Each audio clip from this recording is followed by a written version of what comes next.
All right. So this is going to be a long list here. World Championship wrestler, currently starring in the AEW. Actor and host. You know him from his amazing roles in Terrifier 2 and Terrifier 3. He has his own podcast, of course, Talk is Jericho. The lead singer of two bands, Quarantine and the great rock band Fozzy. Mr. Chris Jericho, how are you, sir? Doing good, man. It's good to talk to you. You've been on Talk is Jericho many, many times, but now it's good to be on your show. Now you're in charge, Slagel. See if it's as easy as you thought it was. Right. Yeah, the roles are reversed, but the subject remains the same as it always is. Iron Maiden. Yeah. And this is an really interesting song, and I'm glad I gave you a couple of tracks to pick, and I'm glad you picked this one because I think this is, when it comes to the title of the podcast, 100 Songs That Define Heavy Metal, this one really does, because this is the Maiden with Bruce and Adrian 2.0. This is the first song off the first record they came back with, and what a great song. Yeah, I think we were talking about what songs to do, and I know you probably have a lot of guys that do Maiden, and once again, there's a lot of people who are Maiden fans that refuse to acknowledge Maiden after Seventh Son of a Seventh Son, really. And and I can think of a lot of them. I mean, there's some of them on our tour bus right now that are huge Maiden fans, but have no interest in modern Maiden. And to me, you're missing out on some of the best music of Iron Maiden. Yeah, the beginning albums are great. I'm looking forward to the Run for Your Lives tour.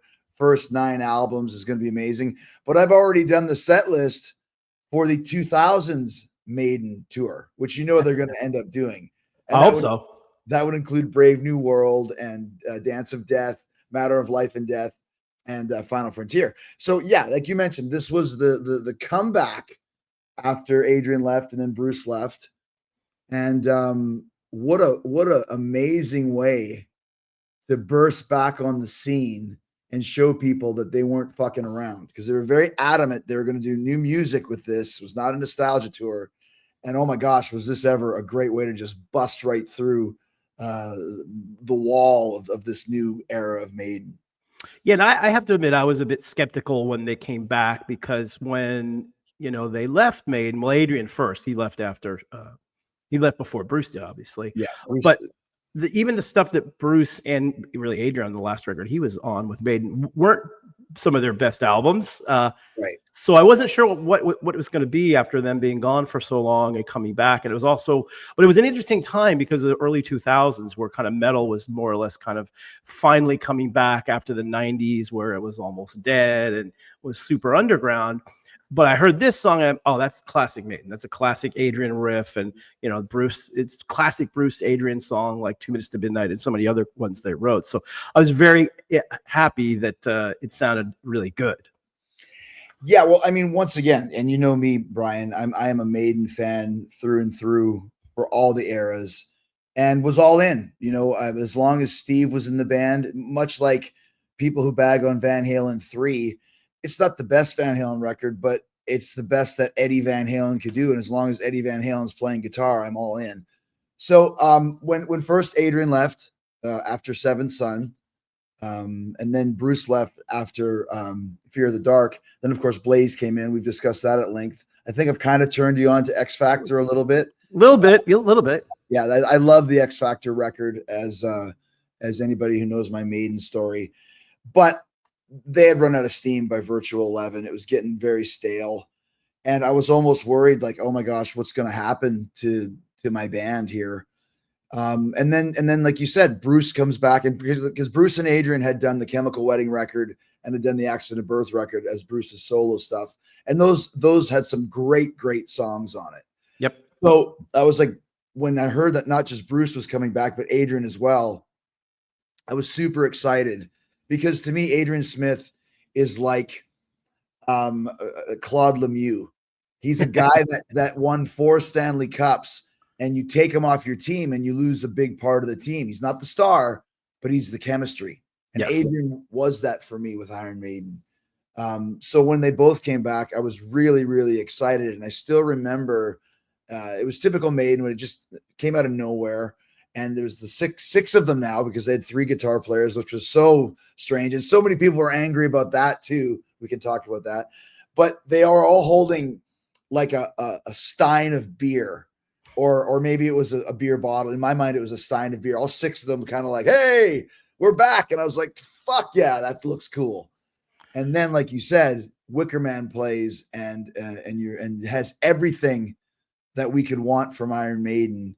And it was their best song probably since, I mean, Fear of the Dark is pretty badass, but it's probably their best song since something off of Seventh Son. Yeah, 100%. And it's so, because I was always under the impression that Bruce and Adrian would come back. Certainly Bruce would at some point. It just made sense. It's not right. It just made sense. And I get everybody needs a break, and it was a weird time in the 90s anyway. So it's the perfect time to do it. Always made sense for him to come back. So when he did, though, I was, like some other people, a little skeptical of what the record was going to be. And I have to admit, I loved Wicker Man. I think that's a really important, amazing song. But I wasn't quite on board with the whole record quite yet. It took me a little while to warm up to it for some reason. I don't remember why. It just was one of those things where I liked it. But I think the problem that a lot of people have with this 2.0 version is that they try to compare it to the original Maiden records, and they're while it's the same band and the principles are the same, songwriting's a bit different, the songs are a little bit different, but it's still Maiden, and I've grown to love all of these records since then. And I think they're some of them are every bit as good, if not better, than some of the early stuff too. But it did take me a couple of minutes. And even when they came back, I think the first tour they did wasn't like a big tour. I think they were playing, 8,000 seaters in the US, if I recall. Yeah. But they were still really good. It was fun to have them back. It was fun to have Bruce back. It took a minute for everybody to kind of get back into it, and for Maiden to kind of get off their, basically on their feet again as a band. And then it just went from there, where they started releasing more and more records. But it all really started with this first song. Well, yeah, and I think there's a lot to kind of now, and you obviously know, being in the music business for as long as you have, as myself. I think when Bruce and Adrian came back, this is when Steve was like, "Okay, guys, you're back in, but this is my band. Like I call the shots." And I'm sure Bruce, agreed with that, and I think Bruce gets his own lane. But I think, as we all know, I mean, talking to Adrian about the set list, or talking to Nico even about his drum painting on the drums, all of that stuff is approved by Steve. Yep. And I remember on that tour, they played they played the Klansman, and they played Sign of the Cross, which are Blaze Bayley songs, but they're both long songs, 10, 12 minutes. And I was like, that's a lot of Blaze material for the reunion tour. Who wants to hear that? And Adrian said, one guy wants to hear it. And well, those songs are funny too, because when I first saw them played live, I had never listened to those records. To me, they didn't exist. So I never listened to any of it. So when they're playing these songs, I go to my friends, wow, is this a new song? I've never heard this before. No, it's on one of the Blaze songs. I'm like, oh, wow, this is actually a really good song. I had no idea. Yeah, well, like Sign of the Cross is one of the best songs ever. It's just that it came on the Blaze era. Obviously, when Bruce sings that, he's got his style to it. So it really worked. But like I said, this is when Steve was kind of the guy. Wicker Man, since we're talking about this song, is also a very rare one, that it's written by Adrian and Bruce, like you said, but with Steve as well. And there's not a lot of Adrian, Bruce, and Steve songs in the catalog. It's either Steve on his own or Bruce and Adrian together. So I thought that was kind of interesting, that they all kind of combined as this super songwriting group to kick off, this new resurgence. Yeah, I wonder though how much, because that to me is a classic Adrian Bruce song. So I'm really wondering, like, how much did really Steve have to do with it? But he might have had a lot. I have no idea. Well, and the thing is too, like, I'm just looking up to see if we can find a list of the songs that the 3 of them have written.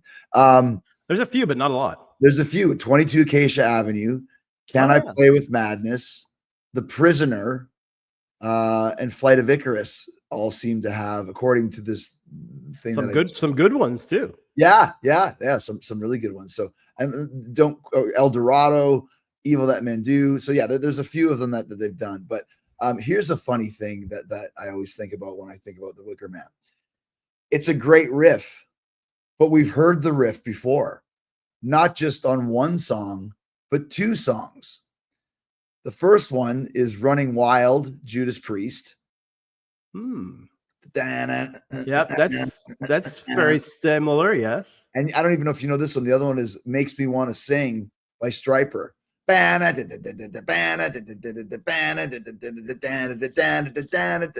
so when I first heard it, I was like, I know this riff. What is it from? All three of them have slight differences, but if I played all three of them together, you would go, holy smokes. They are so similar, all three of them together. And Priest and Maiden, cool, but there's gonna be a lot of people listening to your show going, Stryper? and Stryper's was in 1985. So wow. Maiden ripped off Stryper. There you go. The ultimate street cred for them. I ask musicians all the time about that because there's so, I mean, certainly metal, it's just tough to come up with original riffs. And yeah, I'm sure there's a lot of stuff that's very similar. Sure. I mean, Metallica has a song on there on the Hardwired record, which is very similar to an Omen song that came out in 1983. Now, I don't think James Hetfield lifted the track, but probably somewhere along the line he might have heard it and just like stuck in the back of his head or something, and came up with a riff similar. I think it's from, is it Moth to Flame? I'll send it to you. I'll send you the two songs and you'll hear it. But it's interesting. And the other thing, because you mentioned earlier about when, Adrian and Bruce coming back in and how important that was. I was very lucky to have dinner with Adrian Smith when he put out his first solo record. My buddy Mike Rittberg, who started at Metal Blade and worked at Metal Blade, was doing radio for the record for, I forget which major label was on. It might have been Capitol, but he called me up and said, "What are you doing?" And I said, "I don't have anything going on." "What's up?" He said, "You want to have dinner with Adrian Smith?" I'm like, "What?" "Please." So we went, and what a super nice guy he was. Great guy.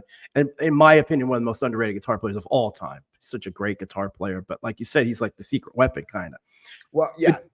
But he mentioned to me, because I finally, after we had a few adult beverages, I finally realized he was really cool. I was like, I asked him, like, why did you leave Maiden? And he said at the time, I don't know if it's changed or whatever, but he said at the time that he left because he didn't like the direction of the songwriting.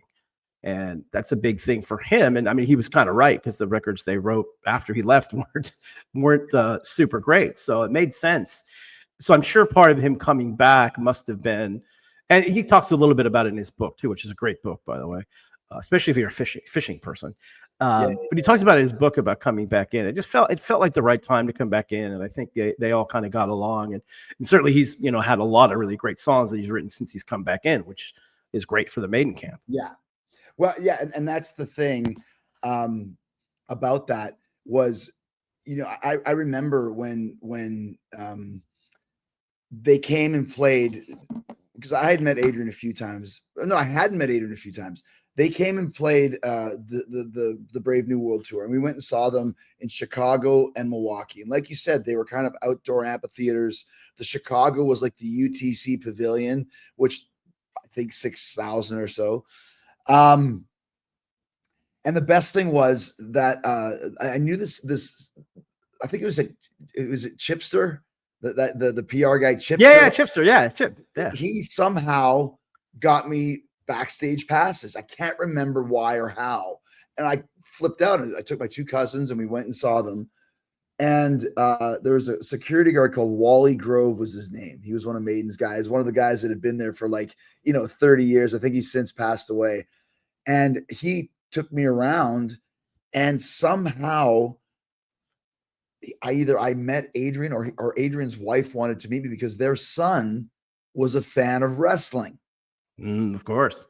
And I always had this dream that, I'd become friends with my favorite bands because they liked wrestling. Well, they didn't like wrestling. Their sons did. And that's how I became friends with Paul Stanley. That's how I became friends with the Maiden camp, because Natalie, who's Adrian's wife, was like, "Can you do me a favor and call our son?" And I'm backstage at a Maiden gig. It's like, "Fuck, I'll do whatever you want. I'll fucking do a dance for him or whatever." So I gave him a call, And they were so happy. And then once again, like you said, Adrian and Natalie too, they're just lovely people. They're just amazing, super cool. And that's how I kind of got in with the Maiden group was through that. But yeah, he is, like I said, he's the Claude Lemieux, he's the chemistry of that band. And once again, it's similar to when Halloween reunited with Kiski and Kai Hansen. They came out with Skyfall. The very first song they release is the quintessential Halloween song. And it's just like, this is exactly what we want, you know? And, you know, and even the subject matter, the Wicker Man. Yeah. I mean, what a classic. And that's where I think maybe Steve might have been involved because he loves those English movies. Yep. I thought about that too. And the other thing I thought about is that at the end of the song, you know, they kind of repeat the verse over and over and over again, which Steve likes to do. And, you know, Seventh Son of Seventh Son and a bunch of stuff he wrote. So I can see where his fingerprints could be on that as well. So it makes more sense to me now that I think about it. Yeah, exactly. And you know, and if you haven't seen The Wicker Man, and I'm not talking about the Nicolas Cage version, watch the one from 1973 with, I think it's Edward Woodward. It's so creepy. It's one of the creepiest horror movies that you'll see. And it all, you know, spoiler alert, the movie's been up for 50 years. I think we'll be okay. Oh, and by the way, Wicker Man was released 25 years ago tomorrow. Oh, wow. That's crazy. What a coincidence for us, right? May 8th, 2000, it was released. But the Wicker Man movie, it all culminates where it's a pagan society and they have to do a sacrifice every year to appease the gods and keep the harvest growing. So they take this guy and they stick him in a fucking giant Wicker Man like you see on the cover right behind your head there, and they light the Wicker Man on fire and he burns alive, and that's the pagan sacrifice. So that even was cool to me too, because it was like, fuck, not only is it the classic Maiden song, it's once again the classic Maiden history lesson, you know, like Run to the Hills or The Trooper or Where Eagles Dare, all those great, The Prisoner, all the great movies that they would do, TV shows that they would rip off ideas for subject matter. Yeah, 100%. And that was what really was comforting for me as a big Maiden fan. I was like, okay, this feels like Maiden. You're right. Everything about it, the subject matter of the song, the structure of the song, you know, Bruce sounds great, obviously, as he always does. And it was just a really great song. But it's also, it's interesting that you mentioned, because I've had this conversation a lot with people too about, you know, the early Maiden versus the 2.0 Maiden. Yeah. And people who are younger, like people who are in their like 20s, 30s, early 40s, tend to sometimes even like the 2.0 Maiden better than the earliest, because that's where they came in. They came in on this album, or Matter of Life and Death, and that's where they first heard Maiden. So, because, you know, we've done some of your podcasts with Merlin, and he's a younger guy, and he actually was saying the same thing. Like he liked these versions of Maiden. It wasn't until later he kind of got back into the old stuff. But I do know some friends of mine that are classic of the old stuff and not liking the new stuff as much. But I think that's become less and less over the years, because they put out some amazing records. I mean, like Book of Souls and the new album is so, I mean, all those records are really great. And I think they stand the test of time as well as the early stuff. And, you know, they're back to headlining, you know, huge stadiums everywhere. I was talking to Smallwood when they were out last time, and he was saying that the tour was doing really well, but the USA, or North America, I guess, is their worst market. Everywhere else they play stadiums. And I was like, well, I'm thankful that this is a bad market for you guys, because I'd much rather see you in an arena than a stadium. I'm not a big stadium show guy. Let's analyze that for a second. Their worst market, where they're still selling at arenas. I know, right? Like, how fucking big is Iron Maiden to, you know? And by the way, if they wanted to do stadiums, and I know Rod, I've become pretty close with Rod as well. I said to him one time, like, what's left for Maiden? Like, he goes, I want to figure out a way for us to be as big as AC/DC.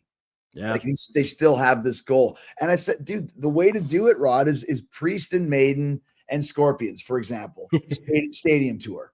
Like, that would sell. I mean, if you think like the Chili Peppers played stadiums, this Motley Crue, Def Leppard thing playing stadiums, I don't give a fuck. I'm sorry. Maiden is bigger than both of those bands. Maybe not Def Leppard to the chicks, but to the dudes, Maiden is bigger. Oh yeah, 100%. I mean, they're arguably the biggest metal band in the world. Probably Metallica's probably above them a bit, and, you know, AC/DC, which is more of a hard rock thing. But yeah, 100%. But they also, I love, and same thing. If you would have told 18-year-old me that I would become friends with Rod Smallwood at some point in my life, I'd be like, that's impossible. It's never going to happen. But I have, which is like still kind of blows my mind. But it's interesting to talk to him about the business end of Maiden and why they do certain things.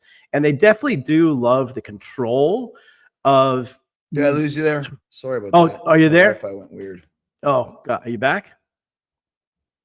Uh-oh. You guys were both there for me the whole time, so Chris, it might have been on your end. So just although Looks like he's frozen. He looks frozen now. Okay, hang on a second.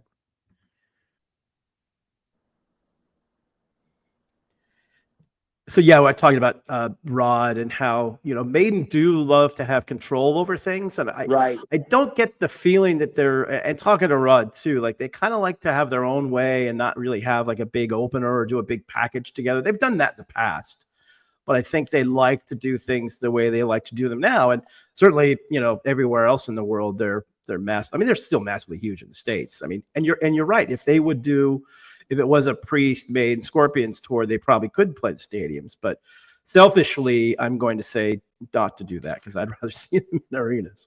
Yeah, but point being that, and I think another reason why they've done so well, and like you mentioned, because when we had Merlin on the podcast, being a younger guy, is they've never shied away from playing new stuff. And then I remember Paul McCartney said once, when you play a new song, then you give them a spoonful of sugar and play a classic. Well, Maiden does that with their tours.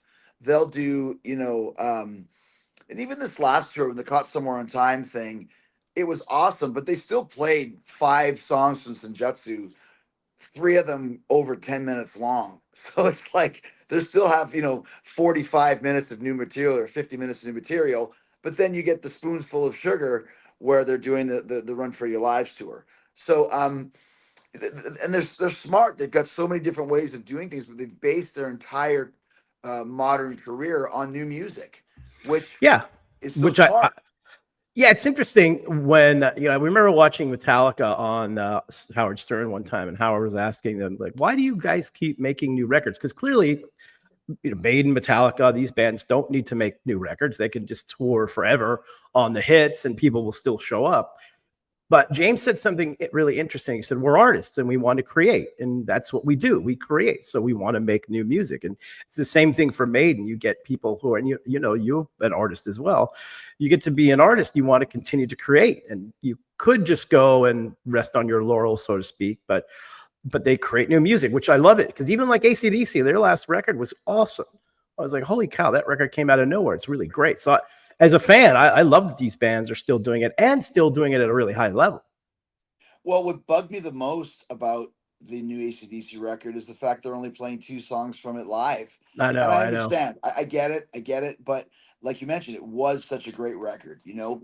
Play some stuff live, because I'll tell you what, if Maiden was still only playing songs from the first 6 or 7 records, they wouldn't be playing stadiums. There's only so many times you can hear those songs. It's like, look at Motley Crue, who's been playing the same set for the last 20 years.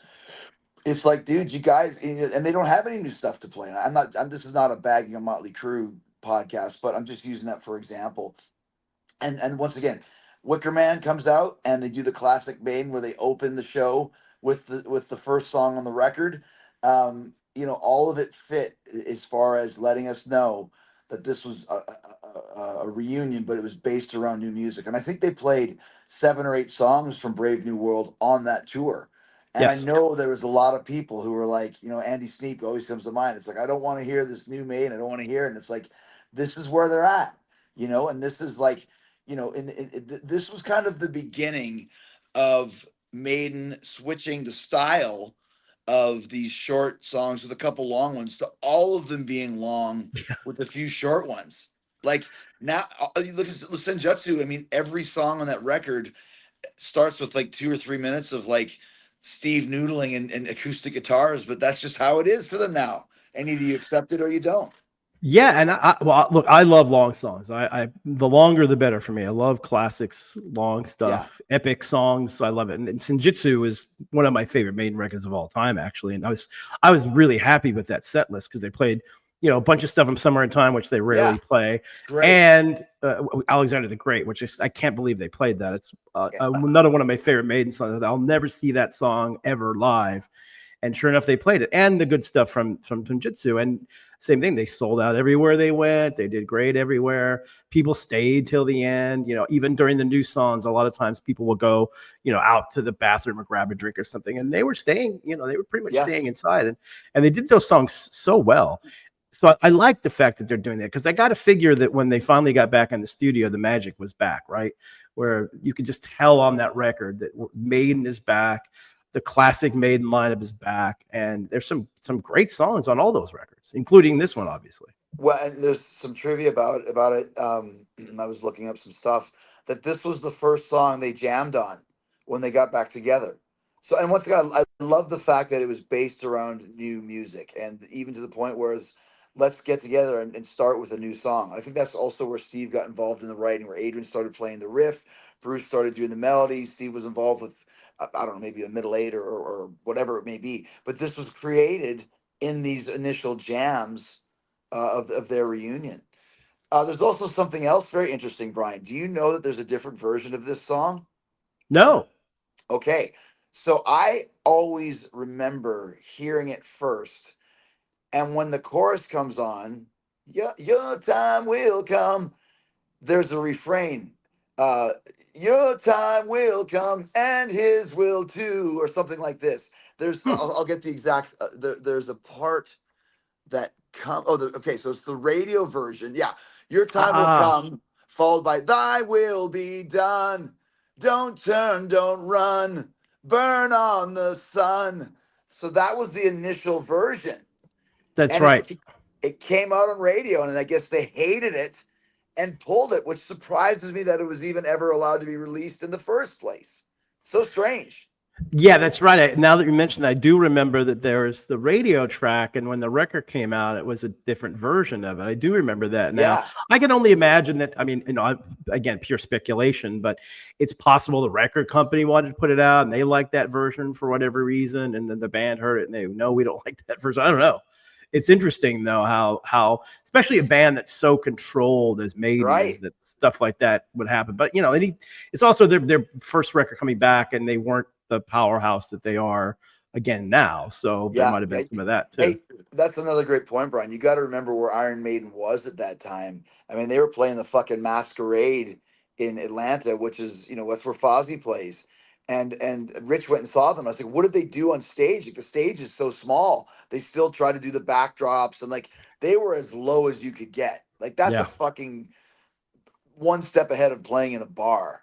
The Masquerade in Atlanta. So they didn't have a lot of they had some steam that Bruce was back, but I don't think any of them had any expectations it would get as big as it got, or as big as it is now. Yeah, I'm sure you go into those things hoping that that's the case, and you want it to get back to that level, but there's no guarantee. And especially, again, in 2000, this is coming out of the 90s where metal was not very popular on the mainstream. And even in 2000, I remember that time because you could kind of feel it turning around again. All these new bands were coming in, this, the whole metalcore scene. And there's a whole bunch of fresh bands coming around that were like, oh, wow, these bands are really good. And the other interesting thing about that was that all of those bands, whether it's Killswitch Engage or As I Dying or Unearth or Lamb of God or whoever, were all humongous Maiden fans. Yeah, Avenged. And, yep, all of them. And the great thing about all those bands were, because a lot of times in the 70s and even the 80s, like a lot of bands didn't really talk about their influences and what they listened to. Some did, and obviously Metallica obviously doing covers and stuff, but a lot of bands didn't really talk about that. And then all of a sudden these young bands come in and they were all such fans. I just remember going to shows early on with that scene, and the kids in the crowd and the guys on stage, a lot of Maiden shirts, which you didn't really see in the 90s, people wearing much Maiden merchandise at any shows, but all of a sudden like Maiden was around. And I think that whole scene coming back around, being big again all over the world, metal coming back, had a lot to do with Maiden. And I think that's also what helped catapult them back up to the rafters as well. Yeah, like you mentioned, all those new bands came out, and also too, like the 90s was tough. Like if you're going for, three of our biggest favorites, Maiden loses Bruce, Priest loses Rob, and Metallica goes through the load phase, which now, 30 years later, they're great records. We love the records, and we understand what Metallica was getting at. But in the mid '90s, when we needed Metallica to be Metallica, they really weren't.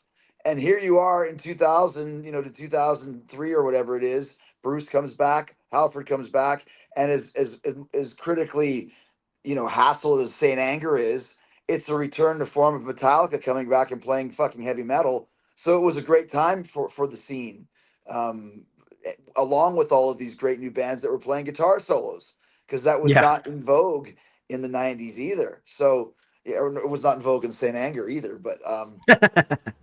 But yeah, so all of these things, and once again, I was just looking at the Wicker Man. This was also the first Iron Maiden record, or maybe there were a couple before, but Steve Harris was involved producing this record as well. So Yep. that's another example of this is Steve's baby now. Yeah, big time. I mean, it's always been that way, but it was. I think at that point when they were what they were, it's like I'm just going to take over and I'm going to be a part of everything, and it totally worked.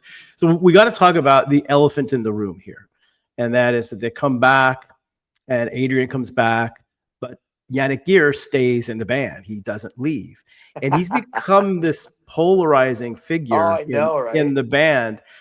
But 2 points about that. Number one, he's a brilliant songwriter. And Yeah. so many songs that they've released. I mean, obviously, Fear of the Dark is the biggest one, but so many of these songs he's done on every one of these records. I mean, they're all classic Maiden songs with classic Maiden riffs and, all the little kind of jiggity stuff. He's a brilliant songwriter. He really is, and yeah, people bag on Yannick, and it makes me laugh too. It's the same thing when people used to bag on, Tommy Thayer being in Kiss. It's like, you guys, like, give it up already. Like, he's in the band. It is what it is. It's not going to change.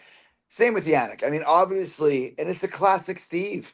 He probably he brought actually Bruce brought Yannick in because Yannick played on Tattooed Millionaire album, Yep. and Steve and Yannick's a sweetheart of a guy, and they love him. And Steve was probably like, you know what? Fuck it. Why don't we have Adrian come back? Because one of Steve's big influences is a band called Wishbone Ash from the Yep. 70s. 3 guitar players. Three Yep. guitar players, right? Leonard Skinner, 3 guitar players. It's a thing. Now Wolf Hoffman, except 3 guitar players. Yeah. But he was probably thinking, this also, talking about an elephant in the room, it takes out the expectations of the classic Maiden lineup, because it's not the classic Maiden lineup. It's the new Maiden lineup with 6 of us, which, if you think about it, is a pretty smart move, because it takes away that side of the coin of real comparisons to Number of the Beast or Peace of Mind or whatever, because it's a different band. Also, too, the harmonies on Brave New World album are tremendous. 3-part harmonies. Halloween's got 3 guitars now. Yeah. Utilized in the 3-part harmonies. Like, now when you listen to Iron Maiden, the song, there's another harmony on top of it. Like, it's so much more powerful and cool. So people still bag on him to this day. They bag on his showmanship, but I'll tell you what, on that side of the stage with Dave and Adrian, there's no showmanship. The showmanship in Iron Maiden is all on the left side of the stage with Bruce, Steve, and Yannick. Yeah, well, that's interesting. You mentioned something really interesting that I never even thought about, but keeping him in the band made the comparisons to the original band less. And that's such a great point, because you're right. Because if he wasn't in the band, and it was just a classic band, everyone's going to look back on them and expect the same sort of stuff. And it's a different band, a different time. But keeping him in, that's 100% right. I never really even thought about that, but that makes so much sense, because it just made the comparisons a little less pressure on them to try to come up with, being the classic Maiden. That's brilliant. But yeah, the thing that people bag on is obviously his stage antics, which are very, shall we say, glam metal-ish. Yeah. Although he has stolen my look with all black with the white shoes, but that's okay. I'm not, in the early days, he really bothered me on stage, but I get it.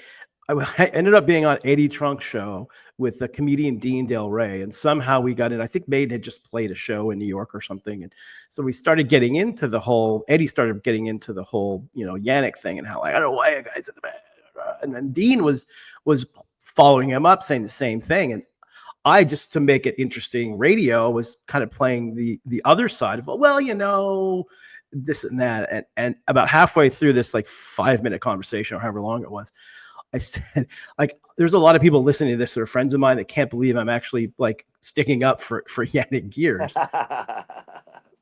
But No.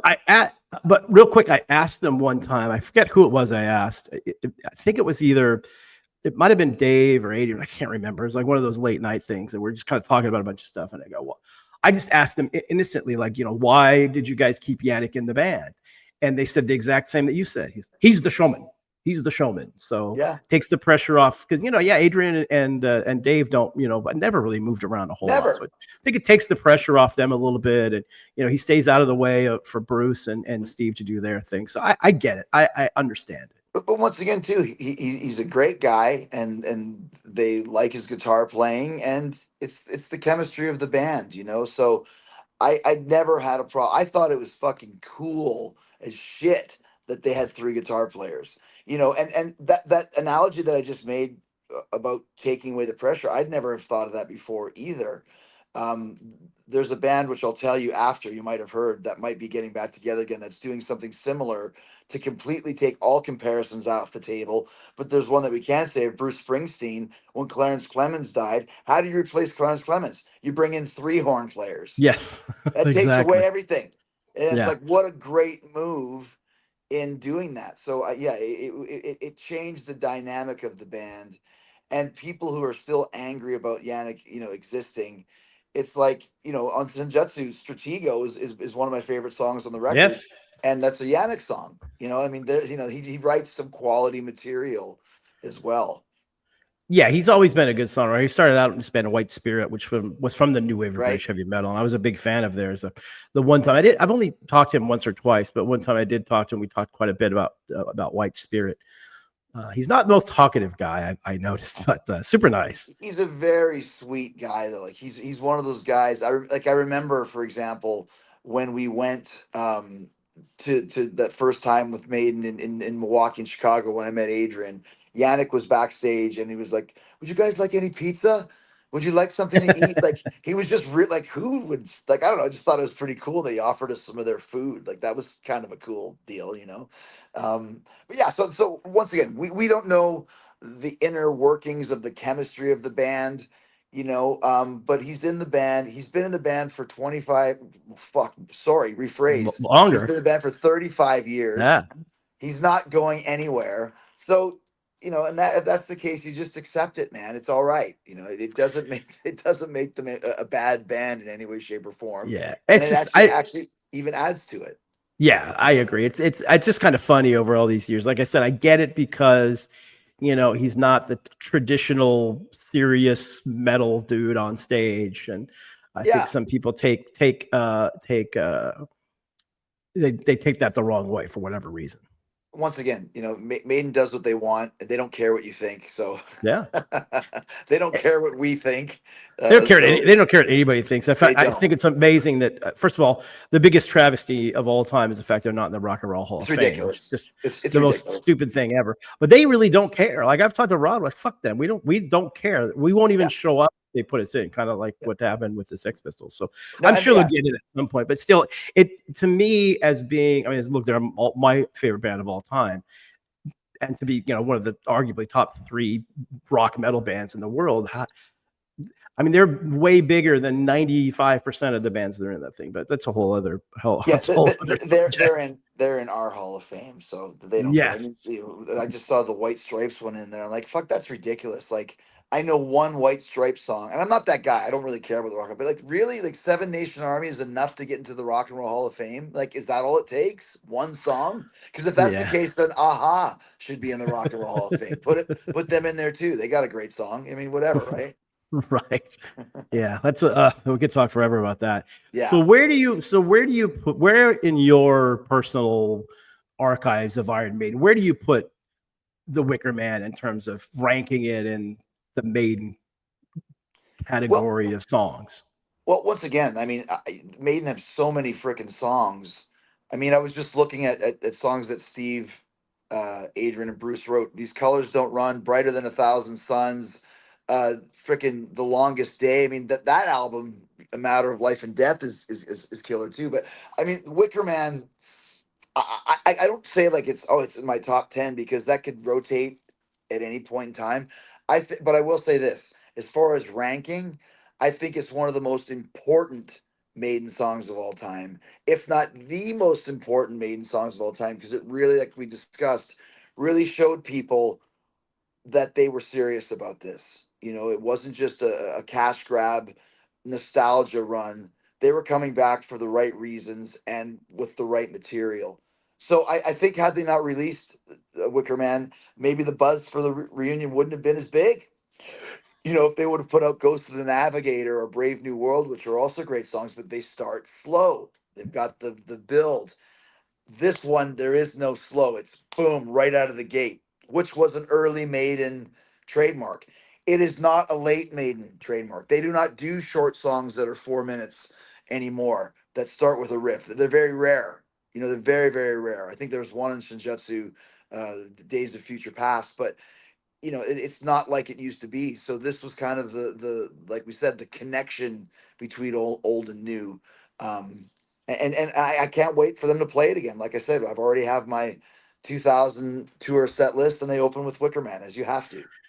Yeah, the last time they played it live, I hadn't listened to that record for a minute, and they the first time I saw it. I mean, I think at that point I knew what the set list was, but anyway, they played it live. I forgot what a great song that is. It's a great live song too. Yeah, and you're 100% right. Then this might be the most important Maiden song of all time, because it was the beginning of the 2.0 version, and it was a great Maiden song, classic Maiden song, where every Maiden fan listened to that and said, "Oh yeah, they are back." yeah. You're like, okay, this is serious business here. Yeah. Yeah, So, absolutely. you know, one more thing I was going to say too. Do you know the Washington Capitals use this as their goal scoring song? Oh yes, I was Yeah. my my friend actually was their director of entertainment there when they were using that. They played metal all the time there. Yeah. They played Amon Amarth. They were playing crazy stuff there. But yeah, they did it for a long time. It was really successful. And then he left, and I guess whoever was running it decided that they didn't want to do as much metal. They took that song away from their goal song, which I'll never forgive them. Well, but yeah, so I think once again, I think my only grievance with modern Maiden is the lack of these 4 minute tunes that used to be the strength of Maiden. And I'd like to see them do a few more of these, but who knows? Maybe they can't. I don't know. Who knows as your songwriting changes? But I bet you Adrian's got a few of them in the pipeline that maybe he could coerce Steve into doing. But other than that, I love modern Maiden, and I love the Wicker Man, and uh, the whole concept of the song from beginning to end is just a 10 out of 10 for me. Yeah, I agree, and absolutely one of the 100 songs that defined heavy metal. Well, dude, thank you so much for doing this. Much appreciated. Anything you want to promote out there? You've got Fozzy tour going on. Although I think by the time this comes out, you'll be done. Yeah, we'll be done.